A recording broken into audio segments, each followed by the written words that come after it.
Assalamualaikum warahmatullahi wabarakatuh.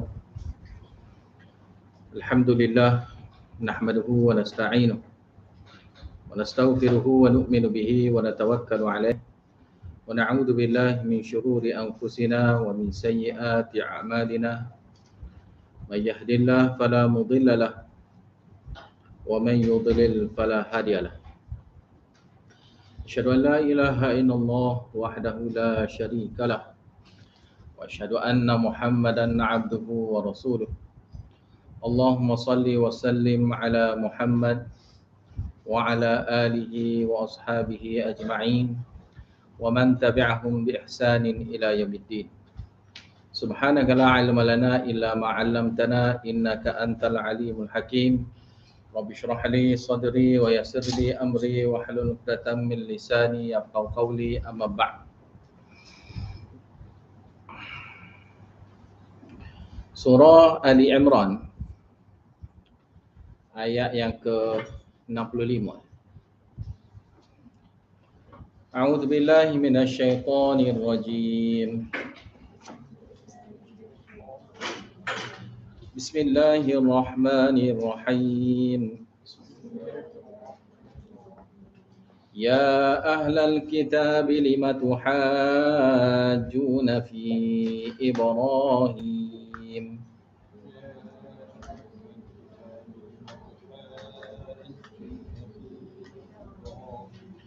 وما أنزلت التوراة والإنجيل إلا من بعده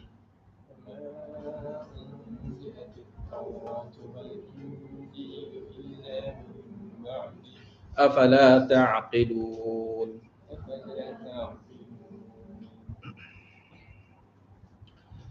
Sini ayat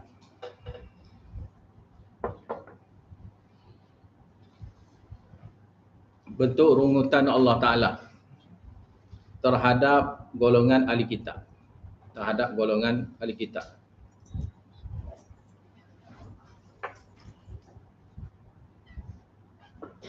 Itu bentuk teguran Allah Ta'ala sini, iaitu ya ahlal kitab, wahai golongan ahli kitab. Lima tuhajuna fi Ibrahim. Kenapakah kamu ni berbantah-bantah terhadapnya Nabi Ibrahim?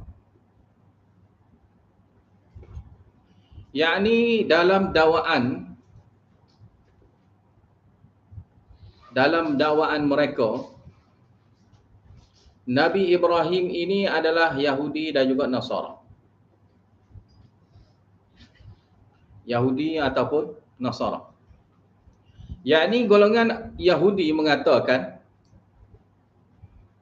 Nabi Ibrahim itu Yahudi. Golongan Nasara pula nak tumpang nama juga. Nabi Ibrahim tu dikatakan sebagai Nasara. Bahkan di kalangan ahli kitab, di kalangan musyrikin Arab juga mendakwa Nabi Ibrahim pun juga musyrikin. Wa ma unzilat Taurat wal Injil, dan tidaklah diturunkan kitab Taurat, yakni menafikan golongan dakwaan Yahudi, wal Injilu, dan juga kitab Injil, yakni golongan Nasara. Illa min ba'dihi, melainkan selepas daripada dia. Selepas pada dia ni maknanya selepas daripada kematian Nabi Ibrahim. Lama zaman selepas pada tu barulah ada Nabi Musa dan juga Nabi Isa.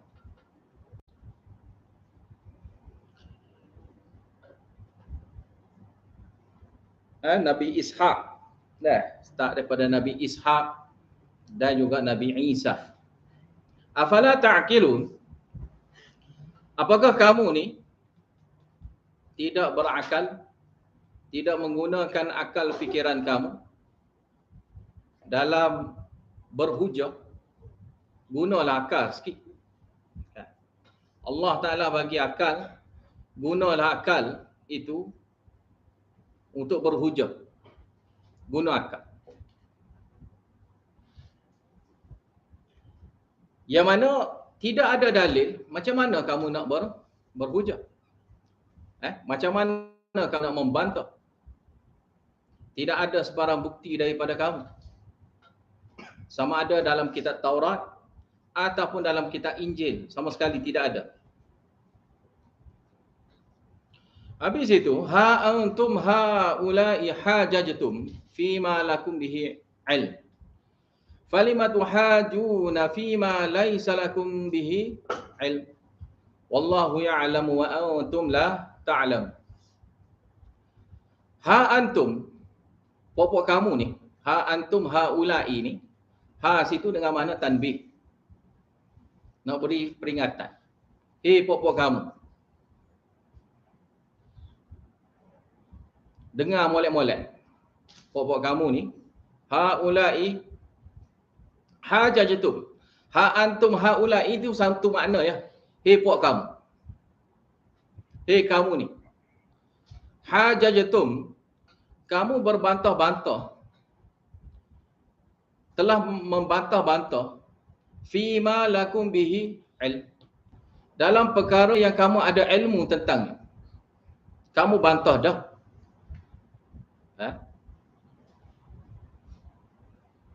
Falima tuhajuna fima laysa lakum bihi ilm.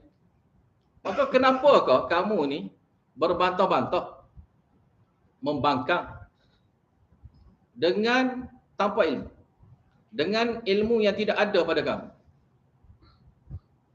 Yakni tentang Nabi Ibrahim. Macam mana kamu boleh berbantah-bantah sehingga mendakwa Nabi Ibrahim tu di kalangan puak-puak kamu, padahal kamu ni tidak ada ilmu sebarang satu pun ilmu yang mengukuhkan dakwaan kamu. Padahal kamu tu yang berhujah dengan ilmu pun dah karut dah. Kamu menentang Nabi Muhammad sallallahu alaihi wasallam dengan ilmu yang kamu ada tu, kamu tentang Nabi Muhammad. Yang kamu ada ilmu. Yang mana ada diceritakan dalam kitab Taurat dan juga Injil itu sifat-sifat Nabi Muhammad sallallahu alaihi wasallam yang kamu sedia maklum. Lepas tu cerita pasal Nabi Ibrahim yang dakwaan kamu tu mana ada? Wallahu ya'lamu wa antum la ta'lamun. Dan Allah Ta'ala itulah ya'lamu, dialah yang mengetahui, iaitu mengetahui segala rahsia-rahsia perkara ni. Wa antum la ta'lamun, kamu tak tahu apa pun walaupun zahir. Allah Ta'ala tahu yang zahir, tahu juga yang rahsia. Kamu tu yang zahir pun tak tahu. Ilmu pun tidak diberi. Macam mana kamu nak tahu benda-benda yang rahsia pula?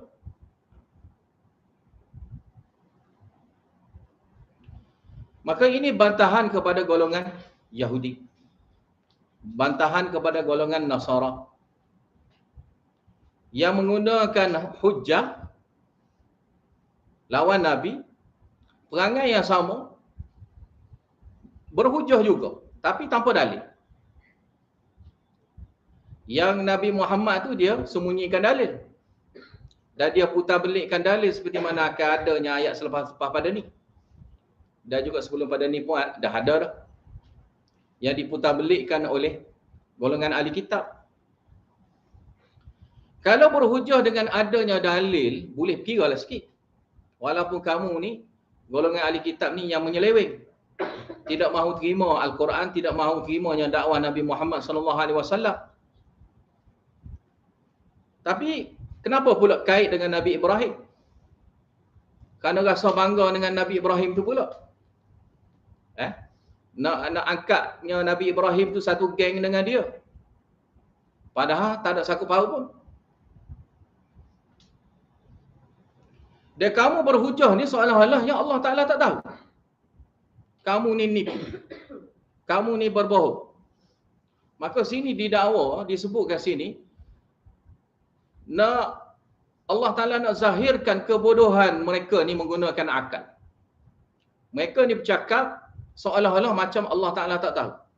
Itu cara golongan Yahudi, golongan ahli kitab dia bercakap gitu. Dia suka bercakap seolah-olahnya Allah Ta'ala tak tahu. Dan kita dapat tengoknya zaman sekarang pun ada juga. Ya, ada setengah juga pak-pak ustaz ni, dia bercakap tu seolah-olah Allah Ta'ala tak tahu dia bohong. Seolah-olah dia Allah Ta'ala ni tak tahu. Maka perangai dia ni tak ubah seperti mana golongan ahli kitab Yahudi Nasara. Yang bercakap ni seolah-olah macam Allah Ta'ala tak tahu dia ni berbohong. Ya. Nak berbohong pun agak-agak lah. Ya. Jangan lebih-lebih. Mana akal pun tak boleh nak diterima. Macam mana nak berhujah? Makana Ibrahim, habis itu, makana Ibrahim Yahudiyyan wala Nasraniyyan walakin kana hanifan musliman wa ma kana minal musyrikin. Ini Allah Ta'ala nak bersihkan Nabi Ibrahim. Allah Ta'ala nak bersihkan Nabi Ibrahim sini, Allah Ta'ala sebutkan ayat ini, makana Ibrahim.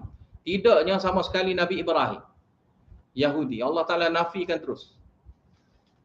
Makana Ibrahimu Yahudiyan. Sini kalau ma dengan ada kana situ, menafikan secara mutlak. Menafikan secara mutlak. Maknanya dulu pun tak pernah, sekarang pun tak pernah. Dan tidak akan sama sekali pernah akan jadinya Yahudi. Tak akan. Itu kelebihan makna makana. Sama sekali tidak. Sama sekalinya tidak pernah akan jadi. Dan telah menjadi. Tidak. Siapa dia? Nabi Ibrahim. Jadi Yahudi. Tidak.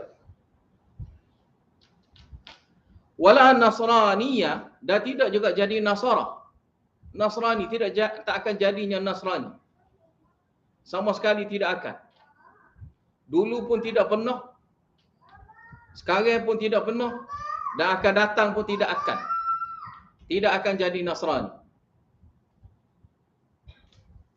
Walakin akan tetapinya kana hanifa. Dia ini adalah seorang yang hanif. Hanif sini makna dia ma'ilan ila tauhid. Ma'ilan ila tauhid. Anis syirki ila tauhid. Itu cenderung dia. Kecenderungan dia ni terhadap tauhid. Dan cenderung dia ni tidak suka pada syirik. Tidak suka ke arah tidak patuh pada Allah Ta'ala. Dia tidak cenderung gitu. Perangai Nabi Ibrahim. Allah Ta'ala sebutkan sifat Nabi Ibrahim sini. Kecenderungan Nabi Ibrahim ni ke arah tauhid, tidak syirik. Maka syirik seperti mana dakwaan Yahudi tidak akan. Sebab dia tidak adanya kecenderungan seperti itu. Dan syirik seperti Nasara buat, tidak. Seperti musyrikin Arab buat, tidak juga. Laginya dia musliman. Dia ni yang tunduk patuh. Islam ni maknanya yang tunduk patuh. Tunduk patuh, setia terhadap Allah Ta'ala. Dan takkid lagi sini, nak menguatkan lagi, dia ni ahli tauhid. Wa ma kana minal musyrikin. Sama sekalinya dia tak pernahnya termasuk di kalangan orang musyrik. Tak pernah. Dulu tak pernah, akan datang pun tak pernah. Seperti mana golongan Yahudi, Nasara dakwah pun tidak. Masa zaman yang dekat lagi iaitu zaman musyrikin Arab pun tidak juga. Karena tak pernahnya dia ni termasuk di kalangan orang musyrikin. Sebab golongan Arab pun duk rasa bangga. Kita ni pengikut Nabi Ibrahim. Maka begitu juga Nasara, dia pun ambil kesempatan juga nak rasa bangga. Kita ni puak-puak Nabi Ibrahim juga. Ya. Yahudi pun kata kita ni puak-puak Nabi Ibrahim juga. Fahaman kita ni sama dengan Nabi Ibrahim. Tapi itu dakwaan palsu kerana Allah Ta'ala sudah nafikan sini. Maka sini ayatnya Bara'atu Ibrahim. Allah Ta'ala nak bersihkan Nabi Ibrahim daripada segala dakwaan-dakwaan jahat tadi. Salah faham orang tentang Nabi Ibrahim. Maka Allah Ta'ala bersihkan dengan ayat 67. Allah Ta'ala bersihkan.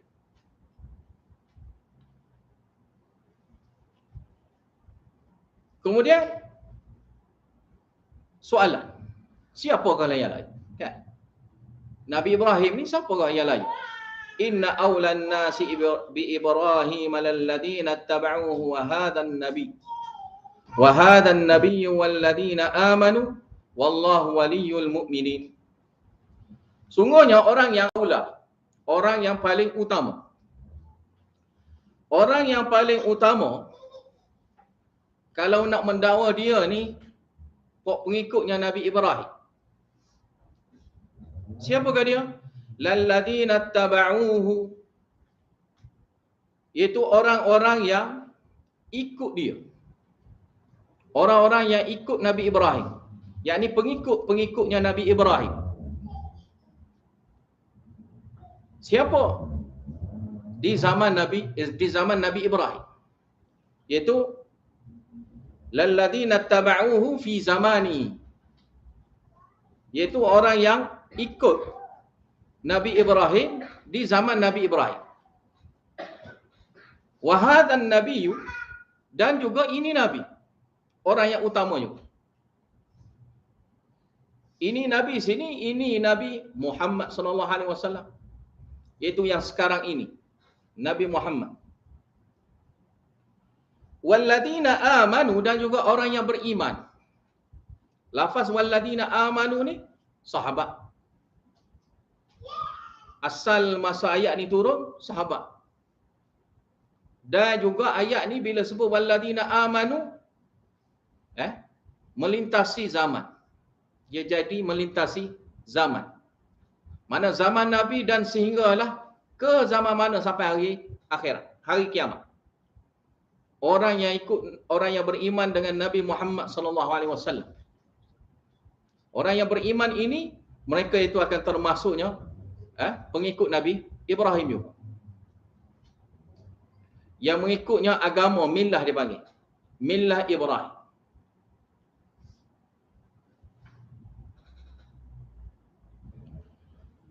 Dan millah Ibrahim ni yang jadi terkenalnya millah Ibrahim sejak dahulu ni, kerana millah Ibrahim ini lambang tauhid. Bila sebut kata millah tauhid, millah Ibrahim tu maknanya dinut tauhid, agama tauhid.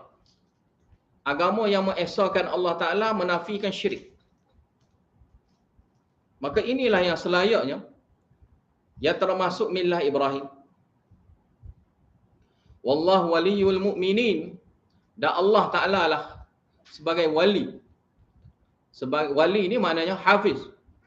Allah Ta'ala lah yang menjaga. Dan juga nasir. Allah Ta'ala yang menolong. Wali kena ingat, dia dua makna, hafiz dan juga nasir. Bila sebut kata wali, wali ni makna dia nasir, hafiz, penolong dan juga penjaga. Allah Ta'ala yang akan tolongnya orang-orang yang beriman. Mana nusrah Allah Ta'ala, bantuan Allah Ta'ala terhadap orang yang beriman. Dan Allah Ta'ala akan jaganya ahli tauhid di dunia sampai ke akhirat, selamat masuk syurga. Siapa dia? Orang mukmin saja. Yang selain pada orang mukmin tidak terselamat. Habis itu, waddat ta'ifatun min ahlil kitabi law yudillunakum wa ma yudilluna illa anfusahum wa ma yash'urun.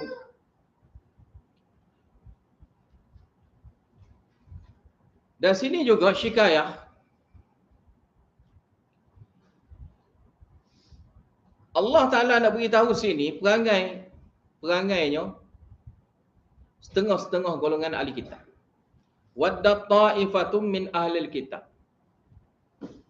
Setengah-setengahnya puak-puak di kalangan ahli kitab ni, dia teringin sangat. Waddat ni makna dia teringin sangat. Suka sangat.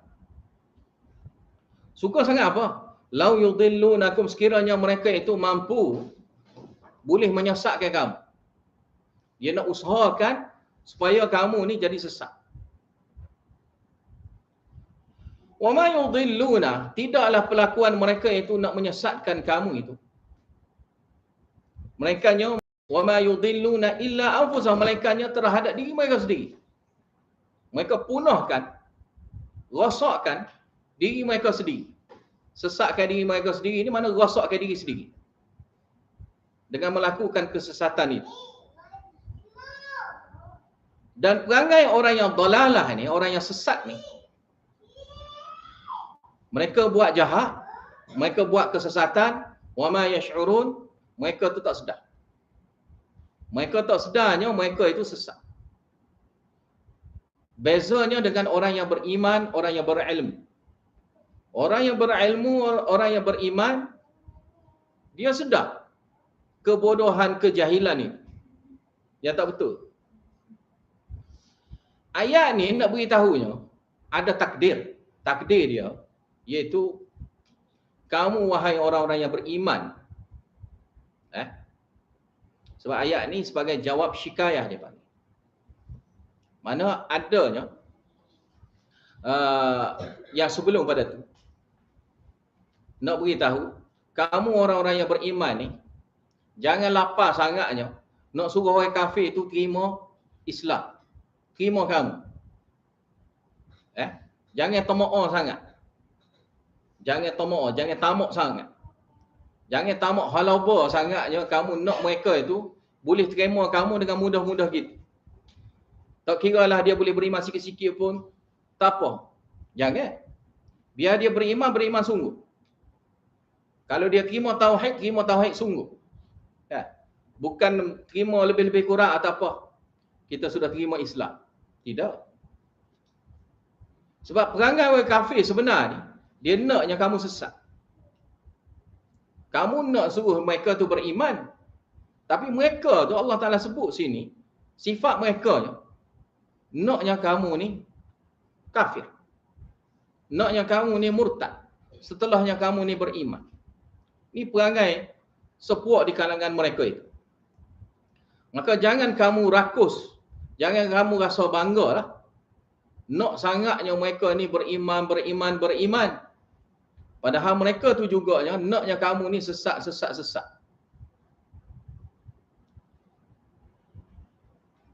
Kemudiannya, habis itu, ya ahlal kitab lima takfuruna bi ayatillahi wa antum tashhadun. Sini Allah Ta'ala nak tegur lagi, nak buat teguran lagi kepada golongan ahli kitab. Ya ahlal kitab, wahai golongan ahli kitab. Lima takfuruna bi ayatillah. Kenapakah kamu ni tolaknya ayat Allah Ta'ala? Tolak sini mana tolak dengan degil lah. Kenapa kamu tolak degilnya nak terima ayat-ayat Allah?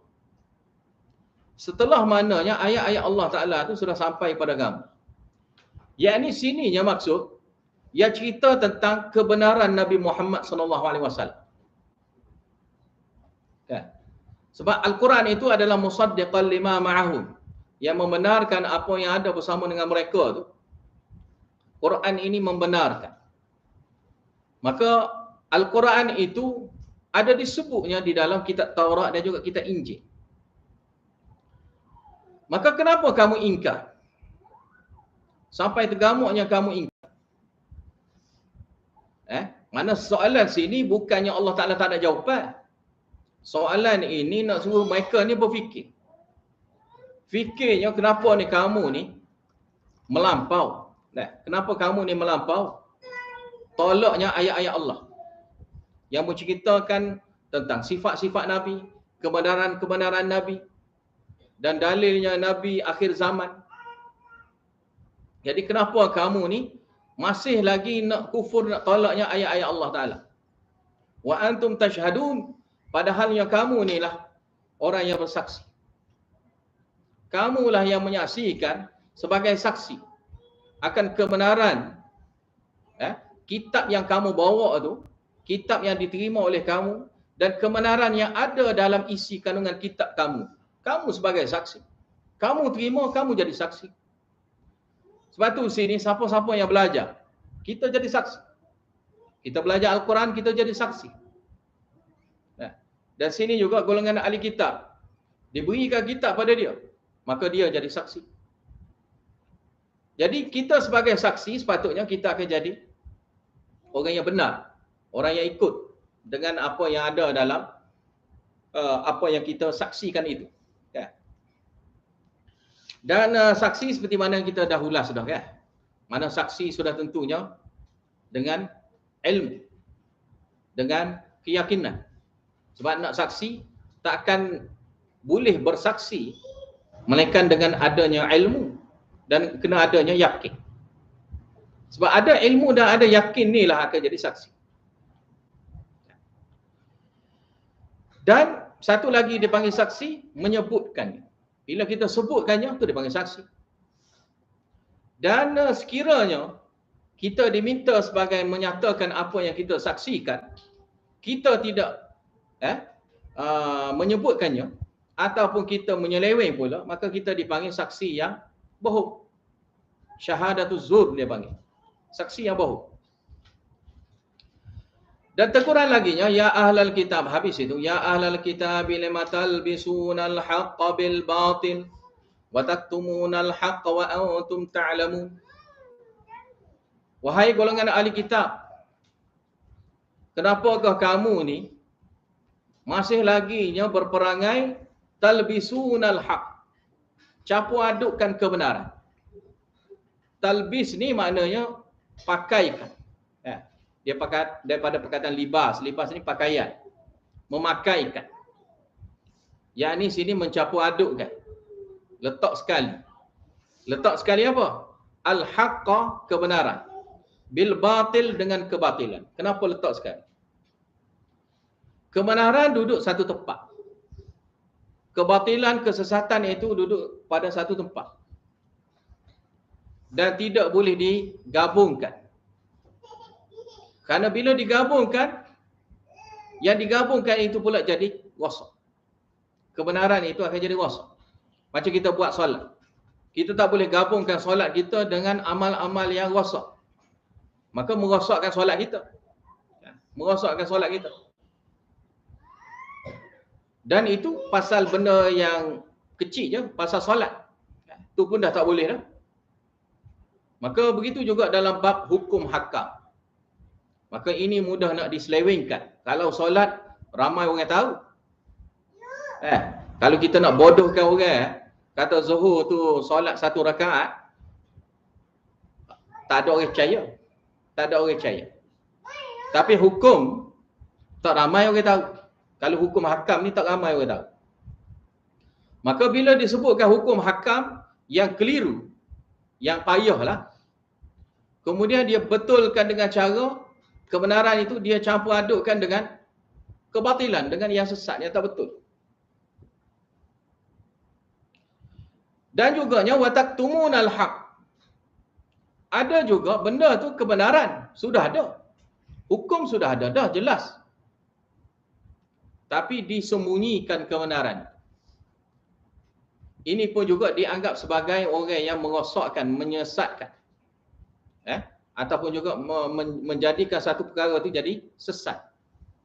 Itu dengan cara tak beritahu. Tak beritahu benda tu benda sesat. Tak beritahu benda tu benda yang tak betul. Maka tak beritahu ni dia panggil sembunyikan kebenaran. Tak beritahu. Sebab ni cara untuk nak membawa fahaman sesat ni kadang-kadang dengan disembunyikan benda yang betul. Benda yang betul tu disembunyikan. Maka kalau orang tak sebut benda kebenaran tu, dia buat tak tahu. Dan ini banyak. Cara gini pun ada. Orang buat kesesatan ini, orang sebarkan kesesatan itu dengan cara dia sembunyikan kebenaran. Maka yang adanya hanyalah kesesatan. Lalu kesesatan itu tidak ditegur. Tak tegur. Dan kebenaran itu pula tidak diberitahukan, kerana tidak diberitahu kebenaran itu menyebabkan terganggunya puyuk nasi dia, habuan dia akan jadi terganggu bila sembunyikan kebenaran. Dan ini bahaya di kalangan ulama. Sebab bila sebut ahli kitab di dalam Al-Quran, tuju dia adalah ulama. Sesiapa yang menjadi alim. Siapa yang menjadi alim ni mana dia belajar apa-apalah sehingga dia pandai ilmu tu, maka dia jadi alim. Ingat. Jadi bila dia belajar, dia jadi alim, kadang-kalanya dia nak jaga sesuatu yang mana melibatkan kedudukan dia, harta dia, maka dia sanggupnya tak beritahu kebenaran ni. Dia sanggup tak beritahu kebenaran, ataupun dicampur adukkan benar dan tak benar. Jadi seakan-akan benda yang tak benar tu jadi benar juga kerana dicampur adukkan. Dan disebutkan sininya wa antum ta'lamu, padahal ya kamu ni tahu. Kamu alim. Kamu alim tentang itu. Kebenaran tu kamu tahu. Mana yang ayat ni bercakap pasal orang alim. Ini bukan bercakap pasal orang bodoh. Ini bukan bercakap pasal orang jahil. Orang yang jahil ilmu. Tidak. Tak ada kaitan dengan orang yang jahil ilmu. Sebab dia orang jahil ilmu ni, kebenaran pun dia tak tahu dah. Kan? Kebatilan pun tak tahu. Lepas tu nak sembunyikan kebenaran pun dia tak jelas lagi. Maka ni dipanggil jahil. Maka ayat ni bukan untuk tuju pada orang jahil. Ini ditujukan kepada orang alim saja. Sebab tu bila ayat untuk ahli kitab kena ingat. Ini untuk golongan orang alim. Kenapakah ada orang alim nak sembunyikan kebenaran? Kenapa ada orang alim ini nak campur adukkan kebenaran dengan kesesatan? Di kalangan ulama tafsir ada menyebutkan sini, lima talbisunal haqqa bil batil sini. Dia kata sini dengan makna antara contohnya adalah lafaz disebut tu, lafaz tu jelas tak? Lafaz yang betul. Contohnya ayat Al-Quran. Ayat tu ayat Al-Quran. Betul dah. Tapi syarah dia. Syarah tu jadi tak betul. Bila disyarahkan ayat Al-Quran tu, tiba-tiba jadi tak betul. Ayat Al-Quran tu dah betul lah. Ayat Al-Quran dah betul lah. Tapi bila dia syarah, dia tafsirkan ataupun dia dipanggil takwil lah. Dia takwilkan ayat Al-Quran itu, tiba-tiba jadi makna sesuai dengan yang dia nak. Sesuai dengan nafsu dia. Maka ini antara maknanya limata lebih sunal haq bil batil. Habis itunya. Dan sini Allah Ta'ala sebut lagi ni, wa qala ta'ifatun min ahlil kitab. Dan tergamuknya adanya satu puak di kalangan ahli kitab. Yang ini Yahudi lah. Asal hukum, asalnya ayat ni Yahudi. Tapi dia bila sebut kata ahli kitab ni, lafaz umum maka makna umum lah Yahudi dan juga Nasara. Itu aminu billadhi unzila alal ladhina amanu wajahan nahar. Itu berkatanya golongan sepuak di kalangan ahli kitab ni ada juga mereka ni tergamuk. Dia katakan, aminu, berimanlah kamu. Dia kata sama-sama puak-puak dia. Ataupun terhadap orang-orang Arab. Aminu, berimanlah kamu. Billadhi unzila alal ladhina amanu, terhadap perkara yang diturunkan kepada orang-orang yang beriman. Yang ini Al-Quran. Wajahan nahar, pada waktu siang hari. Wajahan nahar ni maknanya awalan nahar. Itu awalnya siang hari. Mana awal siang hari, mana pagi lah. Pagi-pagi ni kamu katalah kamu beriman. Kamu berimanlah pagi. Pagi kamu jadi orang yang beriman. Bersama dengan pengikut-pengikut Nabi Muhammad. Wakfuru, dan kemudian kamu tolak, kamu ingkar, kamu kufur. Akhirah, pada akhirnya siang hari. Mana pada waktu petang hari, kamu kufur, kamu tolak. La'allahum yarji'un, mudah-mudahannya mereka itu yarji'un, kembali. Yakni mereka yang dimaksudkan sini, mereka orang yang beriman bersama dengan Nabi Muhammad. Mereka itu kembali. Kembali sini maknanya kembali kepada fahaman asal dia. Kembali kepada, maknanya murtad lah sini. Jadi murtad. Tidak terima ajakan Nabi Muhammad walaupun sudah beriman dah sebelum padanya. Yakni mereka itu jadinya yasyukku. Mereka itu akan meragui. Mereka itu akan meraguinya Al-Quran. Mereka itu akan meraguinya Nabi Muhammad sallallahu alaihi wasallam. Mana meragui tentang agama bawakan mereka ini yang sedang mereka bawa sekarang ini. Jadi ragu. Fayarji'un, lalu mereka itu kembali. Kembali sini yarji'una anhu. Mana mereka itu kembali meninggalkan Islam. Yarji'una sini takdir dia anhu. Mana mereka itu kembali dengan meninggalkan Al-Quran, dengan meninggalkan apa yang dibawa oleh Nabi Muhammad sallallahu alaihi wasallam yang sebelum pada ni mereka itu beriman. Maka sini hela. Sini hela. Hela di kalangan ahli kitab nak suruh peningnya di kalangan orang yang beriman bersama dengan Nabi. Mula-mula kata beriman, kemudian kata kufur. Cara gini adalah cara seperti mana dipanggil taqiyah. Sifat yang berpura-pura. Kata beriman tapi sebenar kali dia tidak beriman. Kata beriman tapi sebenar kali dia tak beriman. Mana dia tu nifak, dia adanya nifak, penyakit nifak tu ada. Munafik tu ada pada diri dia. Dan tujuan dia nak suruh jadi gininya, nak suruh orang-orang yang beriman tu jadi ragu semua. Nak suruh jadi sesat, jadi keliru. Jadi ragu dengan apa yang dia bawa oleh Nabi Muhammad sallallahu alaihi wasallam. Dan mereka lagi larangnya wala tu'minu. Ini wasiat dia. Wasiat dia laginya wala tu'minu illa liman tabi'a dinakum. Dan janganlah kamu beriman. Yakni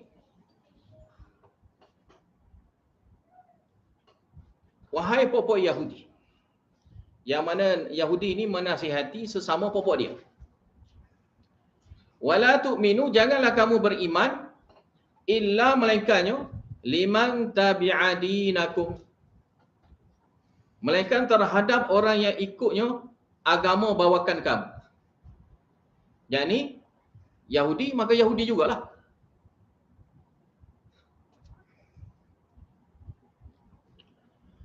Kemudiannya ayat seterusnya adalah jumlah mu'taridah.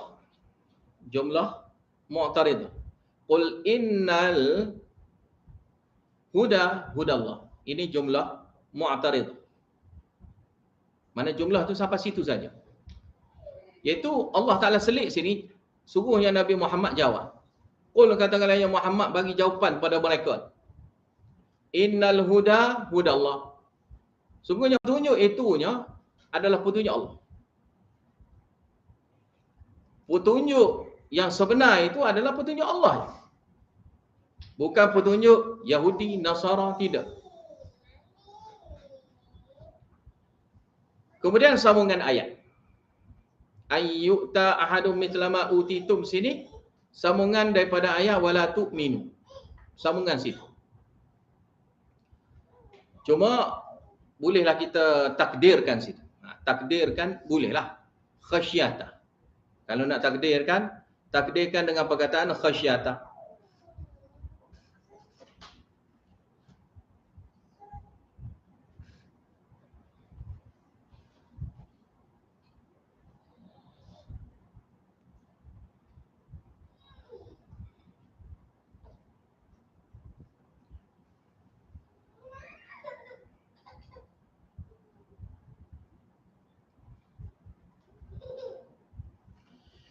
Itu kerana takutnya apa? Jangan kamu beriman kerana khawatir. Kerana khasyata tu mana? Khawatir. Ataupun mukhafatan. Mukhafatan tu juga dengan mana khawatir. Khawatir ni apa? Ayyu'ta ahadum mislama utitum. diberikan seseorang itu mithla ma utitum, seperti mana yang diberikan kepada puak-puak kamu, yakni oleh ahli kitab lah. Yang mana golongan ahli kitab ni dia rasa bangga ya. Mereka ini dipilih oleh Allah Ta'ala puak-puak dia di kalangan golongan Bani Israel adanya Rasul. Dia rasa bangga. Jadi dia tak inginnya kelebihan yang ada pada Bani Israel ini jadi berpindah kepada orang lain pula. Dia naknya Bani Israel saja. Maka sebab itu dia kata mislama utitum, seperti mana yang diberikan kepada kamu, iaitu kelebihannya golongan Bani Israel. Melebihi yang lain. Dia tidak mahunya kelebihan ini berpindah kepada orang Arab, kepada orang yang bangsa asing daripada golongan Bani Israel. Dia tidak mahu. Aus itu takdir je, ataupun iaitu kamu jangan beriman juga. Kamu jangan beriman. Itu takdir situ la tu'minu khasyata, sama juga. Yang seperti mana ayyuta ahadum mithla ma utitum, situ dengan makna wala tu'minu, jangan kamu beriman. Kerana dikhawatiri ayyuhajukum, mereka itu akan menentang kamu dengan bantahan, dengan hujah terhadap kamu. Inda rabbikum, di sisi Tuhan kamu kelak, yakni di akhirat. Dapatnya hujah kerana adanya dalil. Yakni jangan bagi dalil pada dia. Jangan bagi dalil kepada orang yang beriman. Kerana dengan dalil itu mereka boleh berhujah lawan kamu. Maka ini, ulasan inilah yang seperti mana ayat wa taktumunal haq. Kamu sembunyikan kebenaran. Sembunyikan kebenaran. Kemudiannya,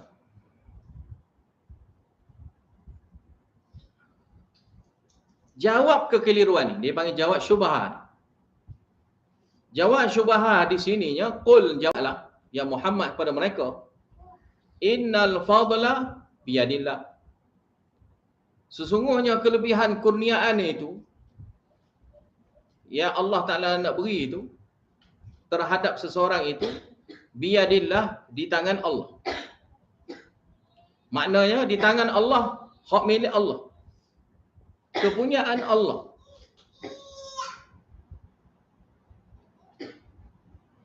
Yu'tihi man yasha, Allah Ta'ala boleh baginya man yasha kepada siapa-siapa yang Allah Ta'ala khendaki, yang dia khendaki, Allah Ta'ala boleh bagi.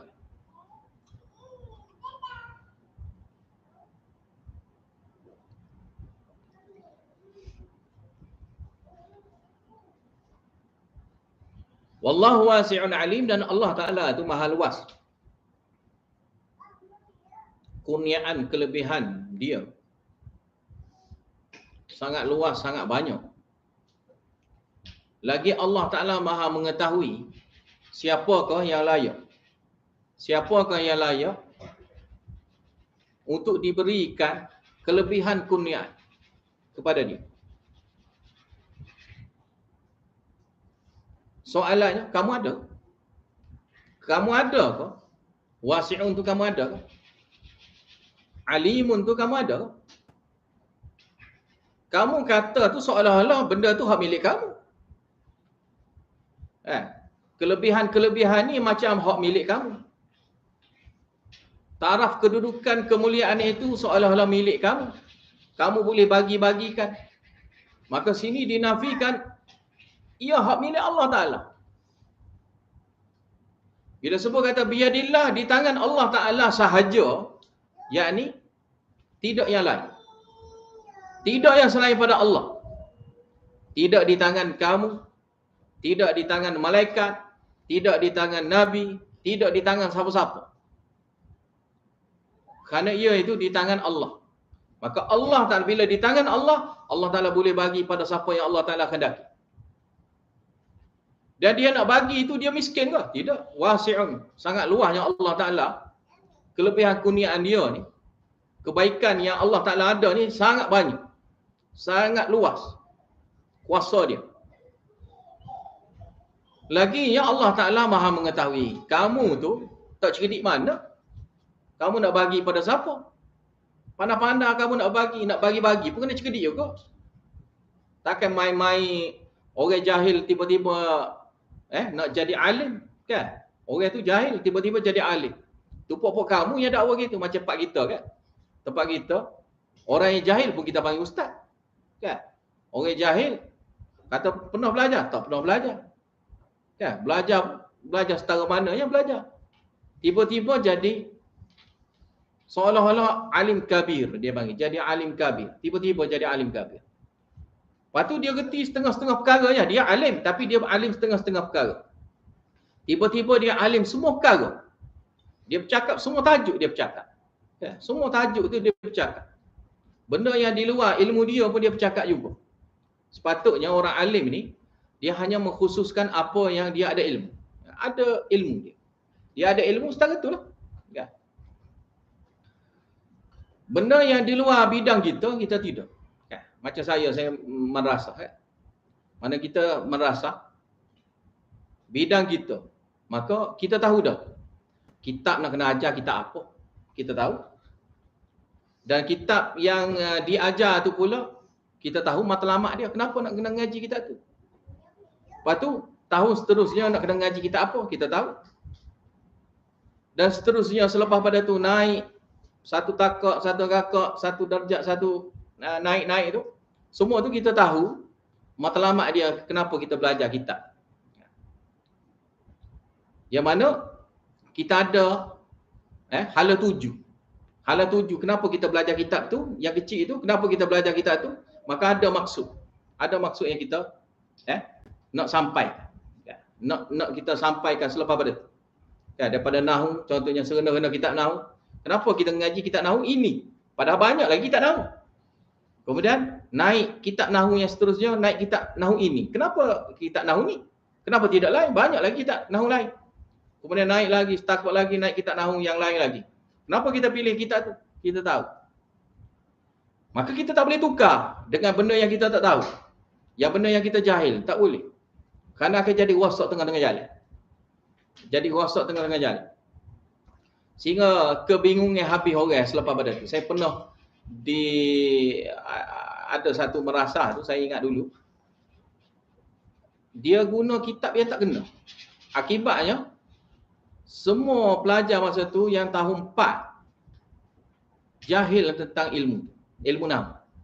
Jahil tentang ilmu nahwu, sepatutnya kelas 4 tu dia tahu. Jadi tahun 4 tu jadi banyak terreti.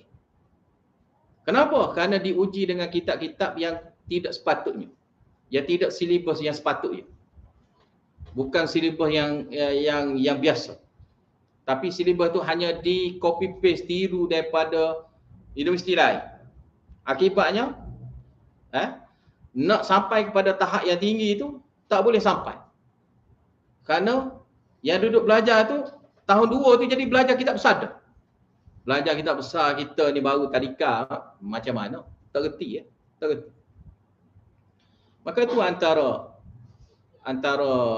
contohlah perbezaan orang tahu dengan orang yang tidak tahu. Jadi dia nak mengajar mesti dia tahu. Sebab tu kalau silibus pengajian kan, tahun 1 sampai tahun 6, tahun 1 sampai tahun 8 tak jadi dengan tiru. Kita tak boleh tiru orang lain. Kalau kita nak tiru, kita kena tahu sebab apa. Kita kena tahu kenapa kita nak ngaji kitab ni. Kenapa kita kena mengajar kitab ni. Kenapa mesti kena belajar. Banyak-banyak kitab ni banyak. Ada kitab. Kitab fiqh ada banyak. Kitab nahwu ada banyak. Kitab sarah ada banyak. Semua kitab ni dia ada banyak-banyak jenis. Tapi kenapa kita pilih yang itu saja? Maka dia ada tujuan dia.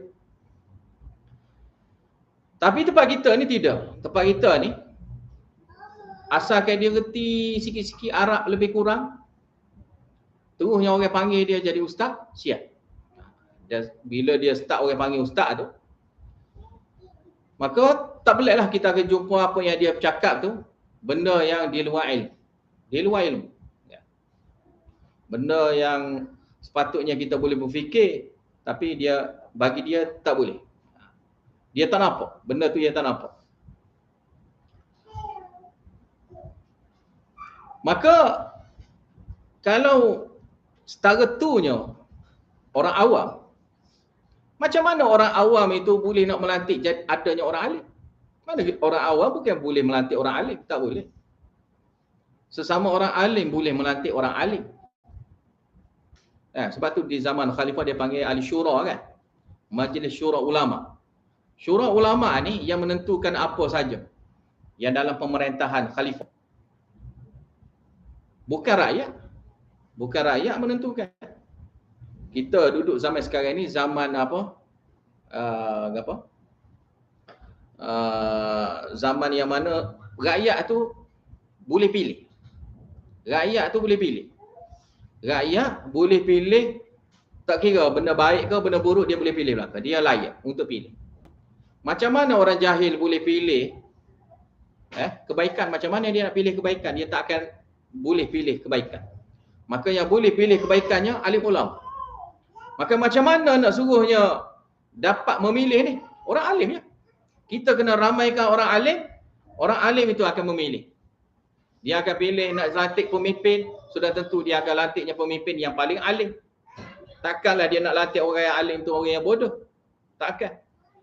Maka akan jadilah kita akan melantik siapa-siapa yang memerintahkan negara ni di kalangan orang yang pandai ilmu. Dan bukan ilmu agama saja. Kan, seperti mana kita belajar dalam surah Yusuf, hafizun alim. Mana dia pandai jaga. Mana dia ada ilmu lain lagi lah selain pada ilmu syariat. Dia kena tahu juga ilmu takwini. Ya. Mana dia kena tahu juga kehidupan manusia ni. Cara nak memerintah orang ramai ni dia kena tahu. Dan tu kena belajar. Maka adanya hafizun alim ni, maka dia layak. Maka orang alim ni pilih siapakah yang paling layak di kalangan yang terbaik. Itulah sepatutnya. Macam mana orang yang bodoh dapat pilih yang satu orang. Sudah tentu dia akan pilih orang yang bodoh juga. Orang yang jahat dia akan pilih orang yang jahat juga. Kan? Orang yang jahil akan pilihnya orang jahil juga. Kan? Kalau sekarang ni kita kata LGBT. Orang LGBT pun sama juga. Dia akan pilih orang LGBT. Sama je. Kita nak marah apa? Maka itu kedudukan zaman sekarang. Maka bila orang jahil memilih, itulah akan jadi. Dan kita kata negara rosak, masyarakat rosak. Biasalah. Kerana yang memilih itu siapa? Yang memilih itu campur. Ada orang alim pun ada. Orang jahil pun ada. Orang yang keliru pun ada. Semua ada. Maka macam mana nak keluar yang terbaik? Tak akan jadi terbaik. Kita nak memilih ni, memilih yang terbaik daripada yang terbaik. Baru jadi terbaik. Kalau tidak terbaik. Terbaik dirasa. Rasa lah. Rasa dia tu okey. Ini kata rasa dia ni okey. Gitu je lah. Maka bila rasa okey, kita lantik. Lepas tu teh-teh tak jadi. Teh-teh punah pula. Maka wasi'un alim ni tak ada. Bila tak ada, macam mana kamu boleh pilih siapa-siapa ni nak bukan nak latih jadi ustaz. Ni nak latih jadi nabi. Siapa-siapa yang nak dilatih jadi nabi ni, bukan kamu yang pilih. Puak-puak ahli kitab. Bukan puak-puak kamu yang pilih. Kerana Allah Ta'ala pilih. Kenapa Allah Ta'ala pilih? Kerana Allah Ta'ala itu yang maha tahu. Habis itu, yakhtasu birahmatihi man yasha'. Ini ulasan lagi ya. Allah Ta'ala mengkhususkan rahmat dia man yasha' pada siapa-siapa yang Allah Ta'ala khendaki. Khendaki ni maknanya ni lah maha Allah. Yang paling mahalnya pilihan Allah. Bukan pilihan kamu. Pilihan Allah. Maka Allah Ta'ala yang boleh khususkan rahmat dia ni nak bagi pada siapa-siapa yang Allah Ta'ala kehendaki. Yang dia nak, maka orang itu dapat. Sebut kata rahmat sini, rahmat pada satu orang itu dapat memberi kebahagiaan di dunia sampai ke akhirat. Itu dipanggil rahmat. Rahmat ni dia tak akan jadi rahmat sekadar dunia, tidak. Rahmat ni mana memberi kebahagiaan kepada seseorang itu di dunia sampai ke akhirat dapat rahmat. Maka ni rahmat. Dan Allah Ta'ala nak pilih rahmat ni pada siapa-siapa yang Allah Ta'ala kedaki. Dan rahmat yang paling besar ni lantikan mula-mula tadi, iaitu melantikan Nabi, lantikan Rasul. Allah Ta'ala boleh pilihnya nak lantik Rasul siapa-siapa yang Allah Ta'ala kedaki. Kemudian orang yang iman, siapa-siapa yang Allah Ta'ala kedaki. Kerana siapa yang dapat rahmat ini, dia akan bahagia duduk dunia dan akhirat pun dia bahagia. Wallahu dzul fadlil azim. Dan Allah Ta'ala itulah dialah memiliki. Dzul ni mana yang tuan milik. Dia yang memiliki apa? Kelebihan kurnia, dia lah pemilik. Pemilik kelebihan kurniaan. Azim yang sangat besar. Yang sangat besar, yang sangat banyaknya, Allah Ta'ala lah yang pemilik. Maka bila dia sebagai pemilik, maka dia boleh bagi siapa-siapa yang Allah Ta'ala kendaki dengan ilmu pengetahuan dia, dengan sifat Tuhan dia yang maha perkasa, yang maha agung. Kemudian lagi nya, sini syikayah lagi ya.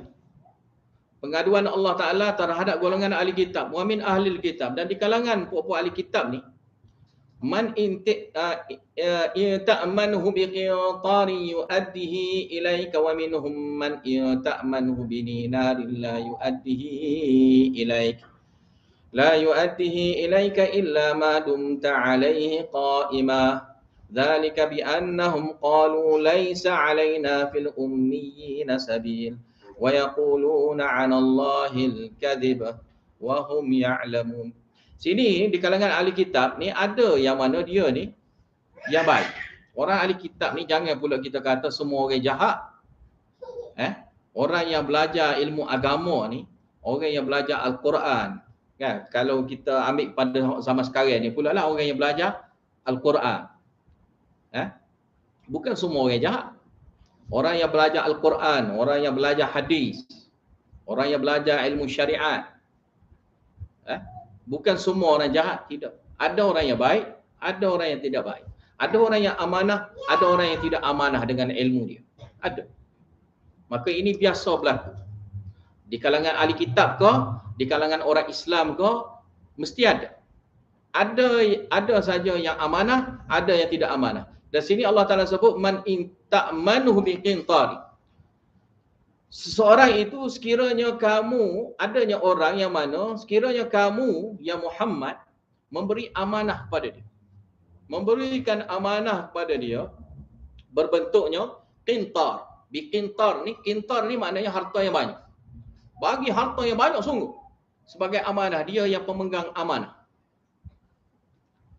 Yu'addihi ilaik. Ini jawab bagi man. Jawab bagi in.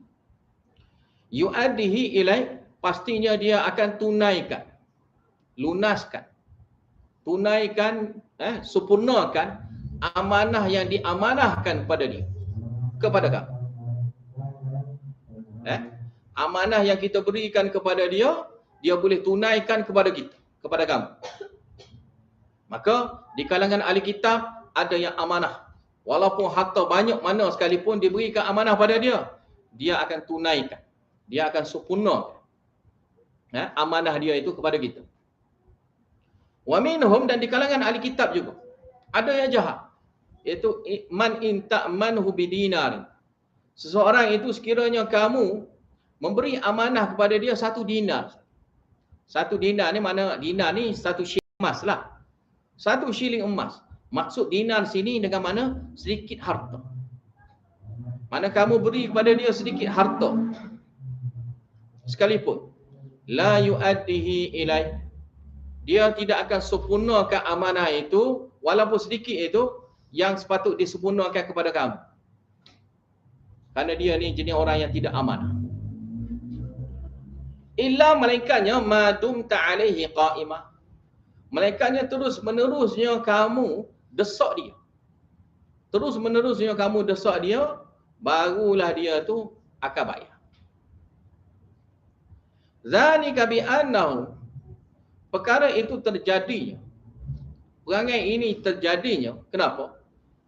Bi annahum, kerananya mereka itu qalu, pernah berkatanya, laisa alainal ummiyina sabil, tidak menjadi tanggungan salah dosa. Alaina ni tanggungan salah dosa ke atas kami. al-ummiyin akan orang-orang orang-orang yang ummi. Ummi yang dimaksudkan orang Arab. Sabilun itulah makna tadilah, itu dosa. Dosa kesalahan. Yakni sabil makna dia jalan. Jalan yang mana boleh jadi menyebabkan satu orang itu dihinakan ataupun disalahkan ataupun dipersalahkanlah seseorang itu. Yakni yang dimaksud sini dosa. Iaitu kami tidak jadi berdosa, mana dia? Kami tidak jadi berdosa atas apa saja perbuatan salah kami terhadap golongan orang Arab. Orang Arab buat apa tu, kami tak menanggung apa-apa. Mana kalau kami ambil sesuatu daripada dia, kami tak tanggung dosa. Kami tidak menanggung dosa. Dan tidak ada jalan boleh menuntut. Baliknya kalau walaupun 1 dinar tadi tak ada jalan. Kerana kami ni tidak salah. Dan dia mengatakan itu seolah-olahnya inilah syariat. Dia kata ni seolah-olah inilah syariat. Mana syariat bolehnya ambil. Boleh ambil gitu ya. Amanah yang diberikan kalau nak ambil gitu tak apa. Tak apa. Wa yaquluna 'ala Allahil kadhib. Mereka itu berkata terhadap Allah Ta'ala itu katanya dusta. Mengadakan dusta terhadap Allah Ta'ala. Wahum ya'lamun, padahal mereka itu mengetahui. Yakni annahum kadhibun, bahawasanya mereka itu pembohong. Maka adanya 2 golongan di kalangan ahli kitab, orang yang amanah. Mana amanah dari segi harta yang kita amanahkan kepada dia, dia jaga amanah. Tapi ada di kalangan ahli kitab yang tidak jaga amanah. Bahkan mempergunakan kita pula, buat alasan pula seolah-olahnya ada hukum baru, bolehnya ambil. Tak jadi salahnya kalau ambil harta. Gitu pula. Tak jadi salahnya bila ambilnya harta yang diamanahkan. Dengan pelbagai alasan dalih dia lah. Maka Allah Ta'ala nafikan bala. Bala sini mana jawab bagilah. Tidak seperti mana yang dia kata salah tu. Yang dia kata tu, dakwaan dia tu salah. Dia kata tak ada jalan ke atas kami, tidak. Dia akan dituntut. Dia akan dituntut dan akan jadinya dosa. Dan dia bersalah. Atas perbuatan dia itu yang tidak jaga amanah itu, dia berdosa. Man aufa bi'ahdihi, barang siapa yang menyempurnakan janji dia. Yang mana dia berjanji yang ketika diberikan amanah tu kau. Wattaqa, dan dia menjaga. Menjaganya amanah itu. Ya, dia jaganya amanah yang diamanahkan pada dia itu. Takwa pada Allah Ta'ala. Fa inna Allah yuhibbul muttaqin, maka Allah Ta'ala sangat sukanya kepada orang yang menjaga amanah. Jaga amanah, jaga perkara yang dia janji. Mana jaga supaya tidak jadi mungkiri janji. Tidak sempurnakan janji. Ini ayat ni makna umum, tak kira dalam bab dunia maupun dalam bab akhirat. Dalam bab agama. Bab dunia ke ataupun dalam bab agama, sama. Habis itu, innal ladzina yashtaruna bi'ahdillahi aymanihim thamanan qalila. Sungguhnya orang-orang yang yashtaruna orang yang tukar ganti. Yang tukar gantinya bi'ahdillah, janji Allah. Tukar gantikan janji Allah. Janji Allah sini maknanya hak-hak Allah. Wa aymanihim, dan juga sumpah-sumpah mereka. Yakni haknya hamba. Hak-haknya orang lain. Tadi haknya Allah. Hak-haknya Allah. Wa aymanihim sini hak-haknya sesama manusia. Iaitu mereka tukar benda ni dengan apa? Samanan qalila. Dengan benda yang mana samanan qalila, sifat dia samanan qalila yang bersifatnya berharga yang sangat sedikit. Satu benda barang yang mana harga dia tu sangat sikit dan sangat rendah. Yakni semua sekali perkara yang daripada sikit sampailah yang ke banyak-banyak sama. Samanan qalila sini jangan pula bertukar.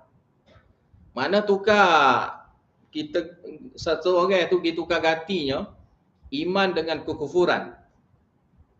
Dengan harga yang mahal. Tak apa pula. Dah. Itu bukan makna dia. Mana sikit sini, mana yang sikit pun tak boleh, maknanya yang banyak pun lagi tak boleh. Dan makna bagi zamanan qalilah, dunia seisinya semua sekali itu dipanggil zamanan qalilah semua. Kalau kita adanya harta kita penuh dunia ni, dan sampai rapat ke langit pun harta kita, itu pun dianggap zamanan qalilah. Dianggap sebagai zamanan qalilah. Maka sininya zamanan qalilah bukan dengan mana harga yang sedikit seperti mana terjemahan gitu, tidak. Maka apa saja benda dunia, mahal macam mana sekalipun, maka tetapnya ia itu dianggap sebagai zamanan qalilah. Maka janji Allah Ta'ala ni yang ikut syariat, yang beriman pada Allah Ta'ala, beriman dengan Nabi, beriman dengan kitab, bawa syariat Allah Ta'ala, patuh dengan Allah Ta'ala, taat pada Allah Ta'ala. Ini hak-hak Allah Ta'ala yang perlu kita lunaskan. Kemudian sumpah. Sumpah pula, yang mana kita bersumpah untuk mendapatkan hak kita itu, biasalah. Kita sumpah benda yang benar, sumpah yang benar untuk mendapatkan hak kita. Itu tak apa. Tapi berlakunya sumpah itu, sumpah yang tidak benar. Kita sumpah supaya dengan sumpah itu kita dapat melakukan perampasan harta ke, dapat buat penipuan ke, maka itu dipanggil hak-hak terhadap sesama manusia yang kita cuba rosakkan.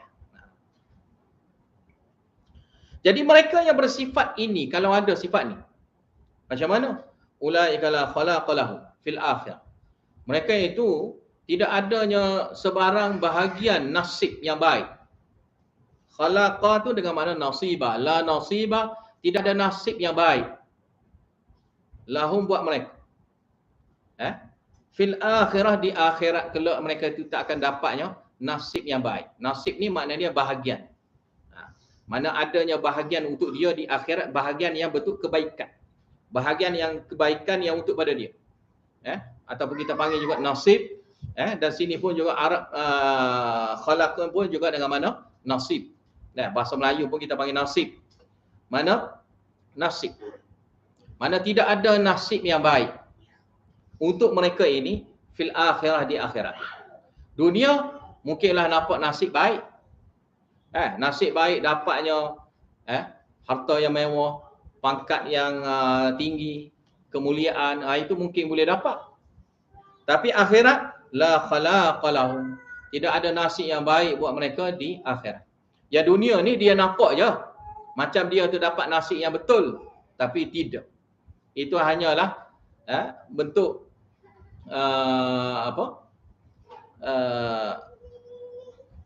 yang Allah Ta'ala bagi istidraj saja. Allah Ta'ala bagi nikmat yang betul istidraj. Sebab manusia ni kadang-kadang dia anggap, dia ingat satu perkara yang Allah Ta'ala bagi dia tu jadi mulia, kan? Mewah hidup, kan? Bagi dia tu mewah hidup, bagi dia tu mulia dengan pangkat, kan? Orang itu ingat itulah sebenarnya kemuliaan yang di sisi Allah Ta'ala. Tapi hakikatnya tidak mulia. Itu mulia hanya di mata masyarakat awam saja. Manusia yang jahil dia akan nampaknya benda tu nampak mulia lah, kan?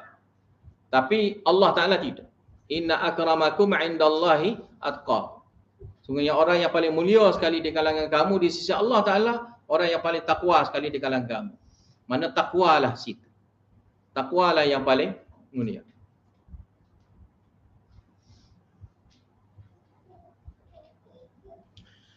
Kemudiannya, wala yukallimuhumullah, Allah Ta'ala tidak akan bercakap sama sekali dengan mereka. Maka sinilah juga antara dalilnya Allah Ta'ala ni berkata-kata. Ini dalil Allah Ta'ala berkata-kata. Macam mana? Mana kita tahu? Kalau soalan tu ada ditanya kan. Ada orang kita tanya kadang-kadang. Dia tanya, macam mana Allah Ta'ala bercakap? Mana aku tahu? Dalam hadis pun ada beritahu kalam bercakap. Sebelum daripada Allah Ta'ala cipta takdir, cipta manusia, Allah Ta'ala cipta kalam. Kalam, pena. Allah Ta'ala cipta pena. Dan Allah Ta'ala perintahkan kepada pena supaya tulis. Sebab pena masa tu tanya, nak tulis apa? Maka pena pun Allah Ta'ala pun perintah supaya tulislah segala takdir lah. Tulislah segala takdir-takdir. Maka dalam hadis tu beritahu pena pula bercakap. Pen tu boleh bercakap macam mana? Dalam hadis lain pula, neraka bercakap, syurga bercakap, bumi bercakap. Dalam Al-Quran kata kulit bercakap, tubuh badan kita bercakap. Maka yang tu pun kita tak reti dah. Macam mana kulit kita ni boleh bercakap? Macam mana bumi, mulut dia duduk mana nak bercakap? Ya. Kalau kita kata neraka ni macam mana dia nak bercakap? Api macam mana dia nak bercakap? Mana aku tahu? Mana aku tahu benda-benda gitu? Ilmu kita, otak kita ni Allah Ta'ala buat kecil ni. Kecil ni kita. Lepas tu nak tahu benda-benda pelik-pelik gitu, lagilah. Tu pasal makhluk Allah. Pasal Allah Ta'ala lagi kita tak tahu. Semut bercakap ada? Dalam Quran ada sebut semut bercakap. Macam mana semut bercakap? Mana aku tahu? Kita tak tahu. Cakap macam mana tak tahu. Cakap. Mana kita pasal semut bercakap pun kita pening dah. Nak kata Allah Ta'ala bercakap, semut bercakap tu pun biar kita kaji pasal semut bercakap lah dulu. Ambil semut, terang dengar guna speaker ke mana. Takut dengar suara ke mana. Takut dia duduk di Selangor ni dia cakap Selangor ke mana. Kita ambil pula semut duduk Pakistan mana cakap Urdu ke mana. Boleh jadi. Dan ada setengah orang tu dia menafikan Allah Ta'ala berkata-kata. Sehingga kan dinafikan Al-Quran ini adalah kalamullah. Dinafikan Quran ini sebagai kalamullah. Dan menafikan juganya pula ada setengah orang tu pula dia menafikan Allah Ta'ala bercakap dengan Nabi Musa. Maka ini juga antara yang lain nak menyebutnya wala yukallimuhumullah. Allah Ta'ala tidak mahu bercakap dengan mereka. Memanglah tak bercakap. Cakap dengan orang kafir memang Allah Ta'ala tak bercakap dengan orang kafir. Tapi Allah Ta'ala akan bercakap dengan orang yang beriman. Orang kafir Allah Ta'ala tidak akan bercakap dengan mereka. Jadi kalau orang yang menafikan, mana orang yang tolak. Orang yang tolak, Allah Ta'ala ni berkata-kata. Allah Ta'ala tidak bisu. Sehingga dalam hadis Allah Ta'ala ni, dalam hadis dah ada beritahu, Dajjal ni mata satu. Buta sebelah mata. Allah Ta'ala ni bermata dua. Allah Ta'ala ni bermata dua. Allah Ta'ala tidak buta. Dalam hadis tu ada mafhum dia. Allah Ta'ala tidak buta. Tidak cacatnya Allah Ta'ala ni sehingga buta sebelah mata dia. Tidak. Dan hadis macam tu kita nak katakan, nak tawin macam mana. Dan syarah mana syarah pun hanya ulas gitu ya. Semua orang tak ulas. Nak ulas apa? Mata. Kita pasal mata kita sendiri pun kita nak ulas macam mana mata kita. Kita nak tengok mata kita pun kita guna cermin kan. Tengok guna cermin pun nampak mata sendiri ke tidak, kita nampak mata orang lain Tengok orang, nampaklah mata orang. Mata kita sendiri kita nampak tak? Tak nampak. Mata kita merah ke, hijau ke, kuning ke, apa ke, mana kita tahu. Tengok guna cermin baru nampak mata kita gini mata kita. Tu pasal mata kita sendiri pun kita jahil dah, majhul dah situ. Ini kan pula mata Allah Ta'ala, mana kita tahu. Jadi sebab tu dalam hal ini ada perkara kita boleh persoalkan, ada perkara kita tak boleh persoalkan.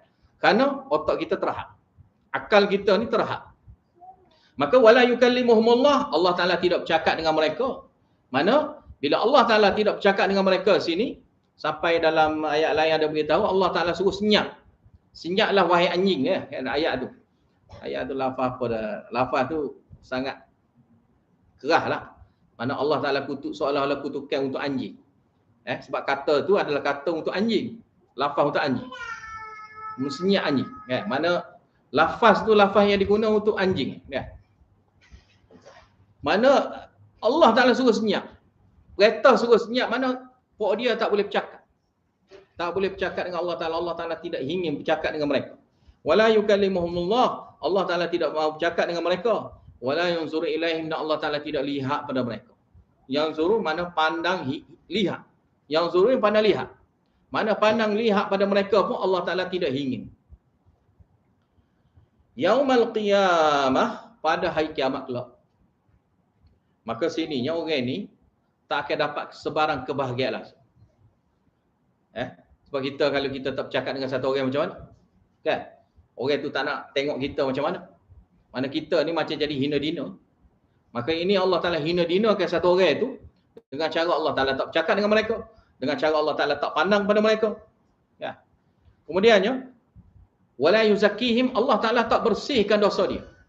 Bersihkan dosa dia sini maknanya Allah Ta'ala tidak buangnya aib dia.